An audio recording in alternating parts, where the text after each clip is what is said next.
আচ্ছা, তো দেখো এখন আমরা পুলি কপিকল ও সুতার টান এই টপিকটা নিয়ে একটু কাজ করব। এই টপিকটা কিন্তু তোমাদের জন্য খুবই ইম্পর্টেন্ট একটা টপিক, এবং কেন জানি স্টুডেন্টরা এই টপিকটা যখন বুঝতে পারে না, পুলি কপিকল নামটা শুনলে একটু ভয় পায়।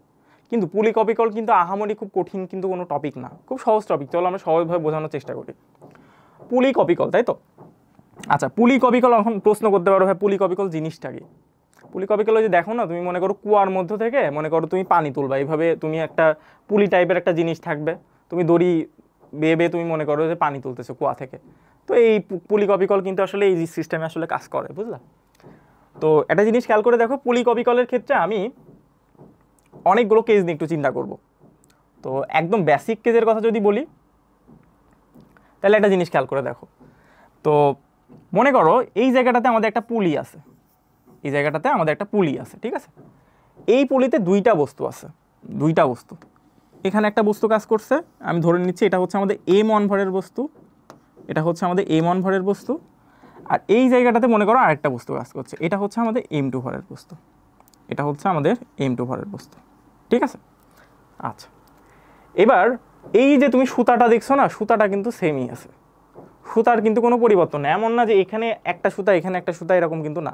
তাহলে কিন্তু আর পুলি হলো না, পুলিতে কোনো কাজ হচ্ছে না, ঠিক আছে? সুতাটা কিন্তু সেম, বুঝলা? এখন তাইলে আমাকে একটু বলো তো ভাইয়া, এই যে m1 ভরের বস্তু, m1 ভরের বস্তুর জি যেহেতু নিচে দিয়ে কাজ করবে, তাহলে আমি লিখতে পারি না m1g নিচে দিয়ে কাজ করছে, পারি কি না? আচ্ছা, এবার m2 ভরের বস্তু যেহেতু আসলে নিচের দিকেই কাজ করছে, এইটার ক্ষেত্রেও কিন্তু এই m2gটা নিচের দিকেই কাজ করবে।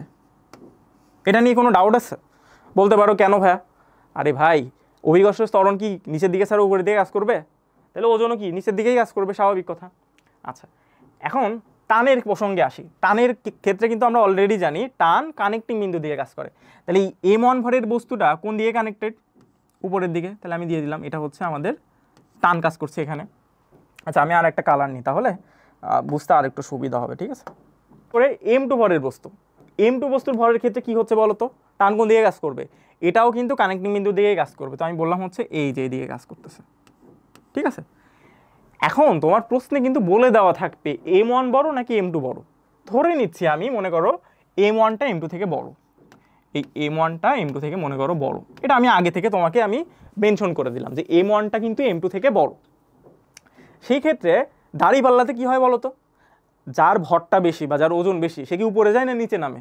নিচে নামে না? তাইলে আমাকে বলো এই m1 আর m2 এর মধ্যে m1টা বড় আমি মেনশন করে দিছি, তাইলে এইটা কি হবে বলো তো? এটা নিচের দিকে নামবে না? তো আমি ধরে নিচ্ছি এইটা, এই m1 ভরের বস্তুটা a ত্বরণ নিয়ে নিচের দিকে নামতেছে। আর এই m2 ভরের বস্তুটা কি হবে বলো তো ভাই? এইটা a ত্বরণ নিয়ে উপরের দিকে উঠবে। এটা স্বাভাবিক কিনা? আচ্ছা, তাহলে চলো এবার আমরা একটু ইন্ডিভিজুয়ালি আলোচনা করার চেষ্টা করি। আচ্ছা, ইন্ডিভিজুয়ালি যদি আমি চিন্তা করি, চলো আগে m1 ভরের বস্তু নিয়ে চিন্তা করা যাক। তো m1 ভরের বস্তুর ক্ষেত্রে যদি আমি চিন্তা করি, এটা হচ্ছে আমাদের m1 ভরের বস্তুর ক্ষেত্রে। m1 ভরের বস্তুর ক্ষেত্রে আমি লিখতে পারি প্রথমে এভাবে যে ভাই আমরা জানি নিউটনের দ্বিতীয় সূত্র অনুসারে সামেশন f সমান সমান m1a। সামেশন f কেন দিলাম? কারণ এই বস্তুতে কি শুধুমাত্র একটা কাজ করছে বল?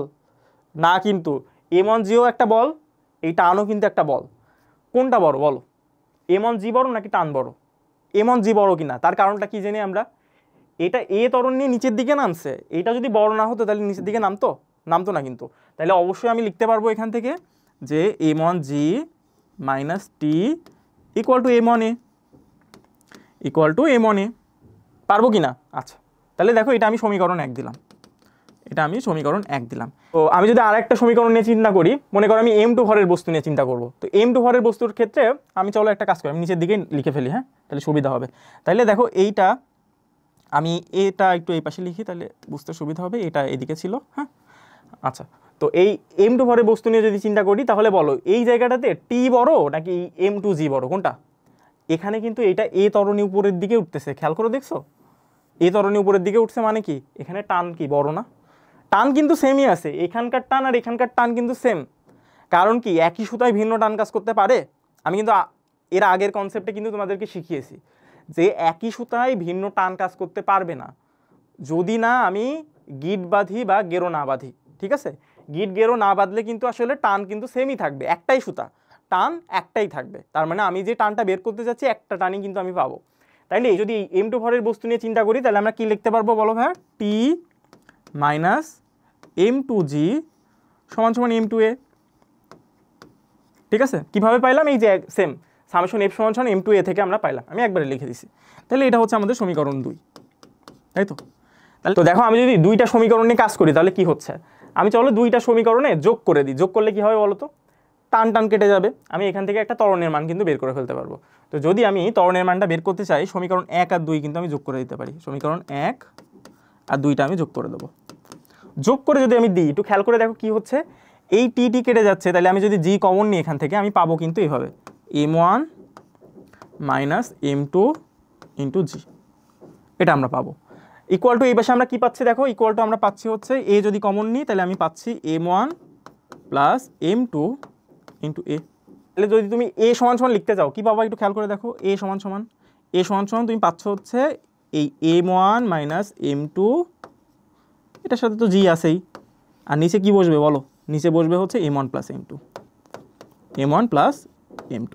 ঠিক আছে, এখানে একটা প্লাস চিহ্ন আছে। এ এর মানটা বের করতে পারো মানে তুমি জীবনটা তোমার সহজ হয়ে গেছে। তার কারণটা কি, এবার এ এর মানটা সমীকরণ যে কোনো একটাই বসাই দাও, কারণ এখানেও টি আছে এখানেও টি আছে, সেম টি কাজ করছে। তো এ এর মান যদি তুমি সমীকরণ 1 এ বসাও, এই এ এর মানটা যদি তুমি সমীকরণ 1 এ বসাও, ইকুয়েশন 1 এ বসাও, তাহলে ইজিলি তুমি টি এর মানটা কি হবে এটা তুমি বের করতে পারবা। তো দেখো এটা কি মুখস্থ করার দরকার আছে?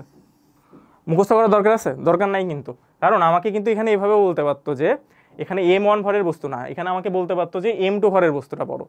আমরা কিন্তু সেম প্রসিডিউরই করতাম, আলাদা কিছু না, আমরা একদম সেম প্রসিডিউরই করতাম। তো মুখস্থ করার কিছু নাই, তুমি আলাদা আলাদাভাবে সমীকরণ বানানোর চেষ্টা করবা। শোনো আমি একটা কথা বলি, নিউটনীয় বলবিদ্যাতে তুমি যদি সমীকরণটা যদি বানিয়ে ফেলতে পারো না, তাহলে দেখবা যে ওই ম্যাথগুলো তুমি ইজিলি সলভ করতে পারছো। সমীকরণ বানানোটা কিন্তু সবচাইতে ইম্পর্টেন্ট। এখানে তুমি যে সূত্র মুখস্থ করলে তোমার ম্যাথ হয়ে যাবে, হবে, কিন্তু সব ক্ষেত্রে কিন্তু হবে না আসলে। এই জন্য তুমি জিনিসটা চেষ্টা করবা যে বেসিকটা বুঝে কিভাবে সমীকরণ ডেভেলপ করা যায়। সমীকরণ যদি তুমি সুন্দর করে ডেভেলপ করতে পারো, কাজ শেষ। ঠিক আছে, 80% কাজ শেষ, 100% না হলে 80% কাজ শেষ।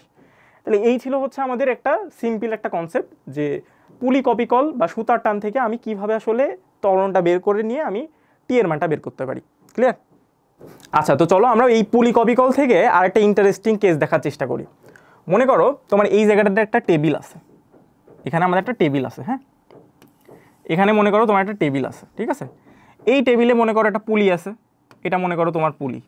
ঠিক আছে, তো একটা বস্তু দেওয়া আছে টেবিলের উপরে, এই যে একটা বস্তু দেওয়া আছে টেবিলের উপরে, এটা মনে করো পুলির সাথে কানেক্টেড।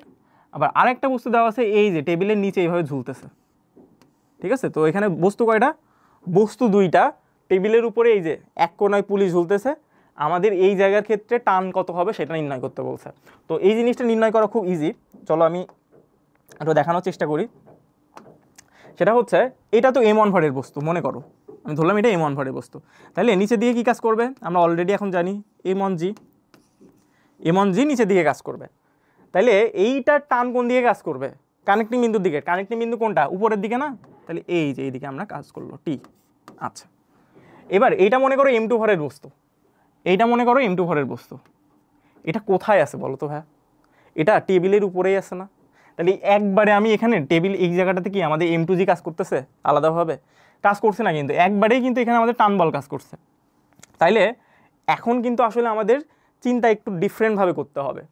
আমি আবারও বলে দিলাম তোমাকে, এই জায়গাটাতে আমি মেনশন করে দিলাম যে এই m1টা m2 থেকে বড়, এই m1টা m2 থেকে বড়। তাহলে তোমরাই আমাকে বলো একটু খেয়াল করে, যে m1 যদি বড় হয়, দাঁড়িপাল্লাতে যে জিনিসটা হয় কি, বড় যার ওজনটা একটু বেশি হয় সেটা কি নিচের দিকে নামে। তাহলে এই m1gটা নিচের দিকে নামবে না? নিচের দিকে নামবে কিনা? তাহলে আমি বললাম যে m1gটা নিচের দিকে নামবে, এইটা অবশ্যই এ ত্বরণ নিয়ে নিচের দিকে নামবে। আর এইটা কি হবে? এটা কিন্তু এ ত্বরণ নিয়ে ডান দিকে যাবে, তাই না? এটা এ ত্বরণ নিয়ে ডান দিকে যাবে। তাহলে এবার আমাকে একটু বলো, হ্যাঁ আমরা কিন্তু টানের মেনশন করে দেওয়া শেষ, সব কিছু দেওয়া শেষ, এখন আমাদেরকে সমীকরণ গঠন করতে হবে। এখন কোনটা বড়? m1 ভরের বস্তু নিয়ে যদি প্রথমে চিন্তা করি, মনে করো আমি m1 ভরের বস্তু নিয়ে চিন্তা করব, m1 ভরের বস্তু নিয়ে চিন্তা করব। m1 ভরের বস্তু নিয়ে যদি চিন্তা করি তাহলে আমি কি লিখতে পারবো বলো তো? সিমিলারলি আমি লিখতে পারবো হচ্ছে সামেশন f সমান সমান m1a। কোনটা বড়? m1g বড় নাকি টান বড়? অবশ্যই m1g বড় হবে, কারণটা কি? নিচের দিকে নামছে এই ত্বরণ নিয়ে। তাহলে আমরা কি লিখতে পারি বলো? আমরা লিখতে পারি হচ্ছে m1g minus T equal two আমরা কি লিখতে পারি? m1a। এটা আমরা লিখতে পারি কিনা? হ্যাঁ পারি কিন্তু। তো চলো এটা আমরা একটা সমীকরণ 1 দিয়ে দিই, এটা মনে করো আমাদের সমীকরণ 1, ঠিক আছে। এবার যদি আমরা m2 ভরের বস্তু নিয়ে চিন্তা করি তাহলে কি হবে? m2 ভরের বস্তুর ক্ষেত্রে খেয়াল করে দেখো টান কোন দিকে কাজ করছে? কানেক্টিং বিন্দুর দিকেই। টান কি আলাদা? একই। কারণটা কি? সুতা যেহেতু সেম। আমি আবার বারবারও বলছি, এখনও বলছি যে একই সুতায় ভিন্ন টান কাজ করতে পারে না। এই জায়গাটাতে কিন্তু কনফিউশন হওয়ার কোনো কারণ নাই। তাইলে দেখো এই জায়গাটাতে আমি কি লিখতে পারবো বলো ভাইয়া? আমি কিন্তু একদম ডিরেক্টলি কিন্তু আমি লিখতে পারবো যে m2 ভরের বস্তুর ক্ষেত্রে t সমান সমান কি লিখবো বলো? m2a, একদম ডিরেক্ট, তাই না? এটা নিয়ে কোনো কনফিউশন হওয়ার কিছু নাই। তাহলে দেখো আমি ইজিলি এই দুইটা সমীকরণ যদি যোগ করে দিই, আমি টি তো কাটাকাটি চলে যাবে, এখানে মাইনাস আছে আর এখানে প্লাস আছে। আমি যদি সমীকরণ 1 আর 2 যদি করি, সমীকরণ 1 প্লাস 2 যদি আমি করি, তাহলে আমি এখান থেকে কিন্তু ইজিলি এ এর মানটা পেয়ে যাবো। এর মানটা কত হচ্ছে দেখো, এখানে আমরা পাচ্ছি হচ্ছে m1g, আর এখানে আমরা পাচ্ছি হচ্ছে m1 প্লাস m2 ইন্টু এ, এটা পাচ্ছি, তাই তো? তাহলে এ সমান সমান এখানে কি পাচ্ছি আমরা? এ সমান সমান আমরা পাচ্ছি হচ্ছে m1g ভাগ m1 প্লাস m2 ভাগ m1 প্লাস m2। এবার তুমি এ এর মানটা সমীকরণ 2 এ বসিয়ে দাও, ইজিলি কিন্তু টানের মানটা পেয়ে যাবা, একদম ডাল ভাতের মতো তুমি। আচ্ছা তাহলে তুমি যদি এই এ এর মানটা যদি তুমি এই যে সমীকরণ এই জায়গাটাতে বসায় দিতে পারো, তাহলে খুব ডাল ভাতের মতো তুমি টানের মানটা পেয়ে যাচ্ছ। তাহলে এইটা কিন্তু নির্ণয় করা খুবই সহজ। তোমাকে যদি বলতো যে m2 ভরের বস্তুটা বড়, তাহলে কি হতো আসলে? তাহলে এটা এ ত্বরণ নিয়ে এই দিকে যাইতো, আর এটা এ ত্বরণ নিয়ে কোন দিকে যাইতো? উপরের দিকে যাইতো। আর কিছু কি? আর কিছু কিন্তু না। তো এইটা নিয়ে আসলে ঘাবড়ানোর কিছু নেই। m1 বড় হবে নাকি m2 বড় হবে, ডাজেন্ট ম্যাটার। তোমাকে চিন্তা করতে হবে তোমার সিস্টেমটা কীভাবে কাজ করে। তুমি সুন্দর করে সমীকরণটা গঠন করলে তোমার কিন্তু অ্যান্সারটা অলমোস্ট ডান। তাহলে এইভাবেও কিন্তু আসলে আমাদের পুলি কপিকল থেকে কিন্তু আসলে কোশ্চেন আসতে পারে। তো পুলি কপিকল থেকে আমরা আরেকটা কেস দেখার চেষ্টা করব, চলো। আচ্ছা এখন পুলি কপিকল, এই পুলি কপিকলটা কিন্তু আনত তলেও কাজ করতে পারে। আচ্ছা আনত তলের কনসেপ্টটা অনেকের নাও জানা থাকতে পারে। আমি একটু আনত তলের কনসেপ্টটা একটু তোমাদেরকে আগে দেখিয়ে দিই, আনত তলটা কেমন হয়। মনে করো এটা হচ্ছে আমাদের একটা আনত তল, হ্যাঁ। এইটা মনে করো এখানে আমাদের থিটার মানটা দেওয়া আছে, সুন্দর করে থিটার মানটা দেওয়া আছে। এই জায়গাটাতে মনে করো আমাদের m ভরের একটা বস্তু আছে, ঠিক আছে। তাহলে এই জায়গাটাতে কি কি কাজ করবে সেই জিনিসটা আমরা একটু দেখব। তো চলো আমরা একটু সেই জিনিসটা, আচ্ছা আরেকটা কালার একটু ইউজ করি, তাহলে দেখতে সুন্দর লাগবে। দেখো এই যে এখানে অবশ্যই m ভরের বস্তু কিনা, তাহলে নিচের দিকে কি কাজ করবে? mg কাজ করবে। নিচের দিকে কি কাজ করবে? mg কাজ করবে, তাই তো? এবার একটা জিনিস খেয়াল করে দেখো তো ভাইয়া, এইটা যদি থেটা হয়, এইটা তো 90 ডিগ্রি, এটা মোটামুটি তুমি শিওর 90 ডিগ্রি, কারণ খাড়া 90 ডিগ্রি বরাবরই কিন্তু জি কাজ করে, এটা মনে রাখবা। তো একদম খাড়া কাজ করে, তাহলে এটা 90 ডিগ্রি। তাইলে এটা যদি একটা ত্রিভুজ হয়, এটা তুমি বলতেছো 90 ডিগ্রি, এটা তুমি বলছো থেটা, তাহলে এই কোণটা কত? 90 মাইনাস থেটা না? এই কোণটা 90 মাইনাস থেটা কিনা, এটা কিন্তু ছোট্ট করে আমি লিখে দিই, এটা কিন্তু তোমার 90 ডিগ্রি মাইনাস থেটা। তাহলে বলো এইটার মান কত? এই কোণের মান কত বলো? এই কোণের মানটা কত? এই কোণের মানটা কিন্তু অবশ্যই থেটা হবে। তার কারণ কি, টোটাল মিলে 90 ডিগ্রি হতে হবে না? টোটাল মিলে 90 ডিগ্রি হবে কিনা? তাহলে 90 মাইনাস থেটা প্লাস থেটা করলে কত হয়? 90 ডিগ্রি হয়। তাহলে এইটা যদি থেটা হয়, সবসময় এটাও কি বলবো আমরা? থেটাই হবে। তার মানে আমি এর পরবর্তীতে যে কোনো কনসেপ্টে কিন্তু আমি একবারে লিখে দেবো, তখন কিন্তু আমি আর ভেঙে করাবো না, ঠিক আছে? তাহলে বলো যার সাথে কোণ উৎপন্ন করে তার সাথে আমরা কি লিখি? কজ উপাংশ। তো থেটার সাপেক্ষেই যদি আমরা চিন্তা করি, এই বরাবর কি হবে বলো? mg cos theta, mg cos theta. আচ্ছা এবার বলো যার সাথে কোণ উৎপন্ন করে না তার সাথে কি উপাংশ বলবে? সাইন উপাংশ। তো সিম্পলি তুমি এই বরাবরটাকে কি বলবা? mg sin থেটা, তাই তো? mg sin theta. এটা কিন্তু আর ভুল করলে চলবে না, ঠিক আছে? এটা mg sin থেটা, আর এটাকে কি বলবো আমরা? mg cos theta. এখন আমরা এই যে আনত তল, এটা কিন্তু 90 ডিগ্রি ছিল, ঠিক আছে? এটা 90 ডিগ্রি ছিল। আচ্ছা এখন আমরা এই আনত তলে কিভাবে পুলি কপিকল কাজ করে সেই জিনিসটা দেখার চেষ্টা করব। তো আনত তলে কি পুলি কপিকল কাজ করতে পারে? হ্যাঁ আনত তলেও কাজ করতে পারে। তো চলো সেই জিনিসটা একটু দেখার চেষ্টা করি, আনত তলে কিভাবে পুলি কপিকল কাজ করে। সেমভাবে আমি মনে করো তোমাকে এখন বলে দিলাম, এটা হচ্ছে আমাদের একটা আনত তল, এটা হচ্ছে আমাদের একটা আনত তল, ঠিক আছে? এটা হচ্ছে আমাদের কোণ থেটা, আর এই জায়গাটাতে আমি একটা পুলি সেট করে দিলাম, ঠিক আছে? তো এটা মনে করো আমাদের m ভরের একটা বস্তু, m না, মনে করো আমি নাম দিয়ে দিলাম, হ্যাঁ। এটা আমাদের m2 ভরের বস্তু, আর এই জায়গাটাতে আমাদের হচ্ছে m1 ভরের বস্তু, ঠিক আছে, এই জায়গাটাতে আমাদের এম ওয়ান ভরের বস্তু দেওয়া আছে। এখন আমাদেরকে বের করতে হবে যে এই পুলিতে টান কিভাবে কাজ করে, এটা আমাদেরকে বের করতে হবে। তো চলো আমরা এই জিনিসটা বের করার চেষ্টা করি। খুব সিম্পল, কিন্তু খুব কঠিন কিছু না, দেখে কঠিন মনে হতে পারে কিন্তু ব্যাপারটা একদম সিম্পল, পানির মতো। দেখো এম ওয়ান ভরের বস্তু প্রথম দিকে কোন দিকে কাজ করবে, ওজন খাড়া 90 ডিগ্রি বরাবর, তাহলে দিয়ে দিলাম এটা এম ওয়ান জি। এটা নিয়ে কারো কোনো কনফিউশন আছে? নাই। এটা টান কোন দিকে কাজ করবে, কানেক্টিং বিন্দুর দিকে, তাহলে এই যে এটা এই বরাবর আমাদের টিটা কাজ করবে। আচ্ছা ঠিক আছে। এম টু ভরের বস্তু আমাকে কি আর দেখানো লাগবে? একটু আগেই কিন্তু দেখালাম। নিচের দিকে কি কাজ করবে, নিচের দিকে কাজ করবে হচ্ছে এম টু জি। এই বরাবর কি কাজ করবে, এটা থেটা হলে এইটাও থেটা, তাই তো? তাহলে আমরা কি লিখবো বলো? হ্যাঁ, এম টু জি কস থেটা, এম টু জি কস থেটা। আর এই বরাবর কি লিখবো, যার সাথে কোন উৎপন্ন করে না তার সাথে আমরা লিখবো হচ্ছে সাইন উপাংশ, তাই তো? তাহলে আমরা এটা লিখতে পারি হচ্ছে M two G sine theta, M two G sine theta, এটা আমরা লিখতে পারবো।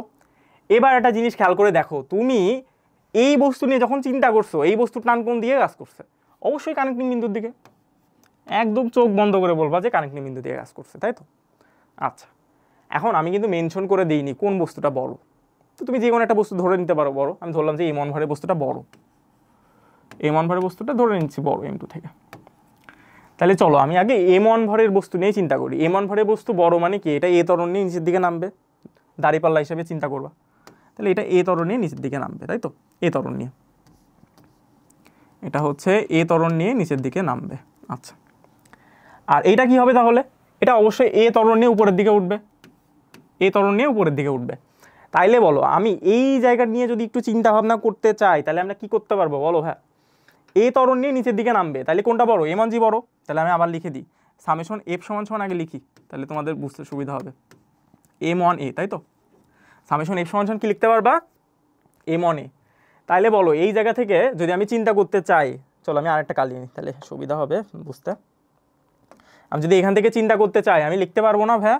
আমি লিখতে পারবো কিন্তু M one G minus T equal to M one A, equal to M one A. এটা আমাদের সমীকরণ 1, এটা আমাদের সমীকরণ 1। আচ্ছা, সমীকরণ 1 পেয়ে গেলে এইবার কিন্তু আসলে আমাদের আসল খেলা আনত তলের ক্ষেত্রে।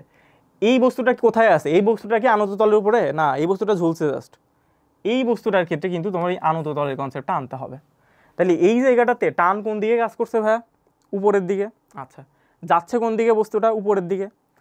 নিচের দিকে এই বরাবর কি কাজ করছে? এই বরাবরটা কিন্তু এখন এম টু জি কাজ করছে না, শুধু M two G sine theta কাজ করছে। তাইলে বলো ভাইয়া, আমি যদি এই বস্তু নিয়ে চিন্তা করতে চাই তাহলে আমি কি লিখবো বলো? টি এখন বড়, টি বড় না? তাহলে আমরা লিখবো T minus M two G sine theta equal to M two A, equal to M two A লিখতে পারি কিনা?